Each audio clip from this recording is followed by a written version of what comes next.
So you'll need a yoga block for this sequence. And this yoga block sequence comes from the work of Sarah Keys. And you would actually perform your somatic movements first, then segmental bridge, and then come into this sequence of the yoga block. So with the yoga block beside you, lay on down.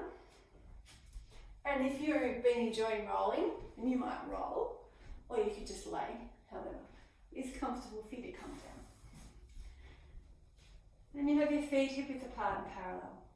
Take a breath in and gently arch your back from your somatics, arch and release.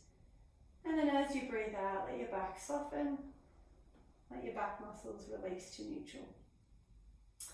Then you'll press down through your feet, tucking your tail, flattening your back even more, and peel your pelvis up off the floor. Just enough so you can bring the yoga block underneath. And you place the top of the block at the top of your pelvis. And the whole pelvis is supported by the block.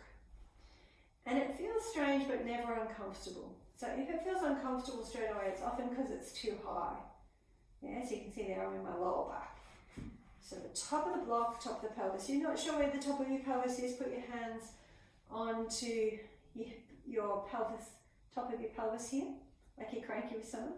Slide yourself around, hands around to the back, and where your thumbs are, and you notice it's a little lower, that's the top of your pelvis. So my block is lining up with my thumbs. And then you'll straighten one leg at a time. Let your legs relax. And if it's comfortable, you take your arms up over your head. It's quite comfortable often here. And remember, it's the coming on and off the block that helps to promote disc health by changing the pressure within the discs. So you might stay then for 4 to 6 breaths. And the whole time it feels comfortable, sometimes strange and comfortable. Then to come off it, you'll bring one leg at a time back up to bed. Bring your arms down. It's important here because you've been tractioning your spine that you want to tuck your tail so that as you lift up, there's no pressure in your lower back. And then you take the block out and slow motion roll down, one vertebrae at a time. Segmental bridge. When your pelvis touches the floor, you'll bring your knees into your chest, cross your feet, rock your knees towards your armpits.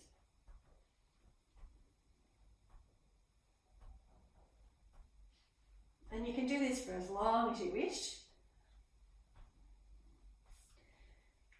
And then bring in your lower abdominals. So bringing your feet and knees together. Feet are still crossed. Neck and shoulders really relaxed. And then let's repeat the sequence. So inhale, arch your back. Release your back. So you keep breathing now, softening and melting the back to the floor like ice cream on the hot concrete. Then tuck the tail, pick up the pelvis and roll up into a bridge. Slide the block underneath your pelvis. Top of the block, top of the pelvis.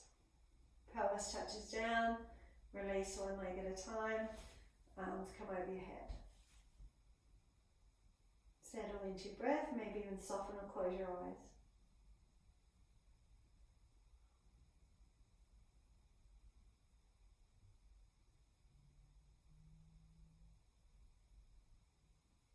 Gently release one foot, then the next, hip width apart, arms come down. Remember to tuck the tail, very important here.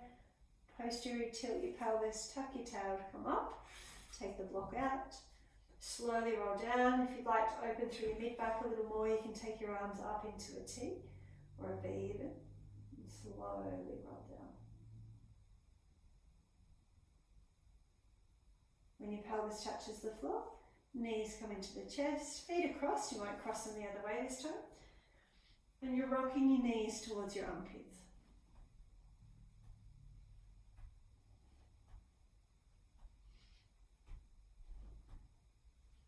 And then take your feet higher, knees together, neck and shoulders relaxed, arms beside you. Use your lower abdominals to bring your knees into your chest.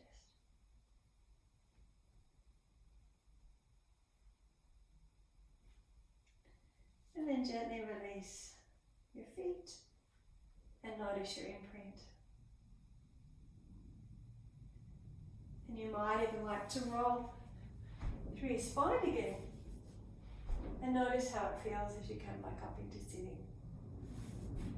And that's the yoga box block sequence inspired by Sarah Keys' work.